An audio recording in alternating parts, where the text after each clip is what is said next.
Eberechi Eze has been linked for a while now, for some time, with Arsenal Football Club. And today I just wanted to kind of break down why I truly believe Eze would be perfect for Arsenal Football Club. First we need to talk about is that there's a lot of people saying that he's better as an 8/10, but we need to remember, how does Crystal Palace play? Similar type of formation to a Man United formation, which is a 3-4-2-1, with Eze being one of the 10s. But also, we need to see where does he occupy.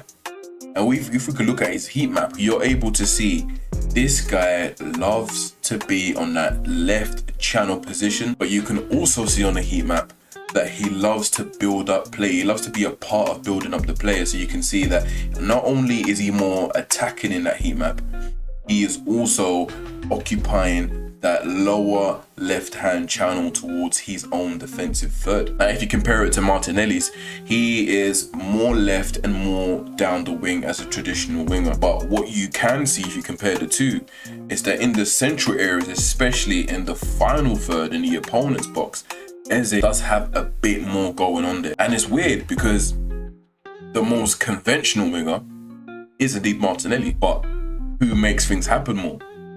Eze. And some people need to realize as well, especially us Arsenal fans, is that Eze is a unique player that you're not usually seeing in leagues. They are about.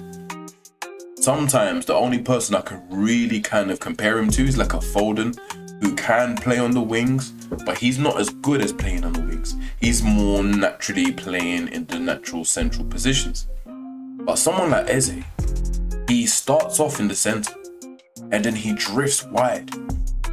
And you can look from the heat map again. He is someone that loves to occupy the left channel. One of the things that makes Eze so unpredictable is that you don't know whether he's going to shoot, you don't know whether he's going to pass, and you don't know whether he's going to cross. Those three things alone has a defender shook, because they're thinking, surely he's not going to score from there, surely he's not going to shoot from there, and he ends up shooting. Or surely he's going to make a pass and he ends up dribbling. There's so much unpredictability to Eze's game, and that is perfect for Arsenal. And the only way to try to dismantle a low block is chaos. See, low block is structured, and the only way to kind of get rid of that structure is chaos, and that's what Eze brings. And now if you've got the likes of Madueke, Saka, Odegaard, Gyökeres, and they're shifting about. Obviously, as you know, Gyökeres loves to go from the left to the right or from center to left. There's so many different movements going on. Low block systems do not like that. Look at Eze. Look where he gets the ball right now. Look where his standard position is. Yes, he loves to occupy that center space, but you need to see there's so many games for Palace, even for England, where he starts off in that wide area, that wide channel. And like I said, maybe Gyökeres and Eze can interchange, and then Eze becomes a bit more central, maybe occupying almost like a false 9 type of role, but playing in that more centralized number 10 role. But there's so many different varieties that Arsenal have when you bring in a player like Eze. When a club wants to win not just one trophy but a couple of trophies, but not just for one season, to go on to dominate or to at least go on to be at the top of the top for at least 2-3 seasons, you need squad depth.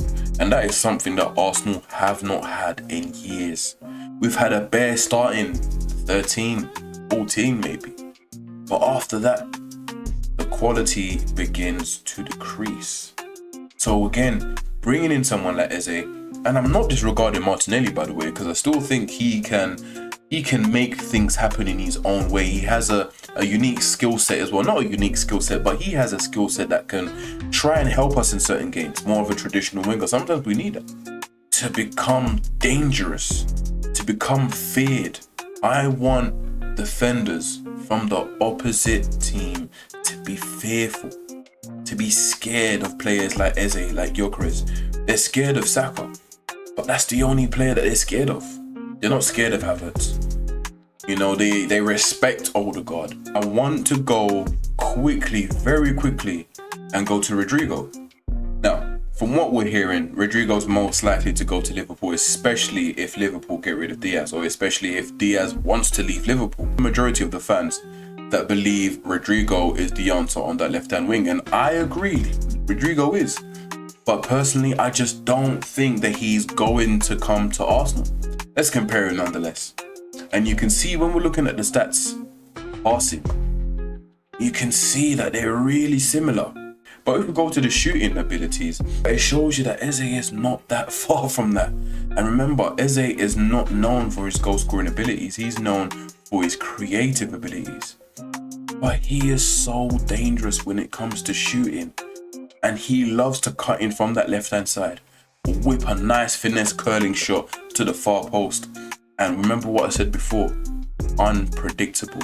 He's so unpredictable, you don't know what he's going to do, and that makes it very, very hard to come against. But let me know what you think, and I will see you in the next video. Peace.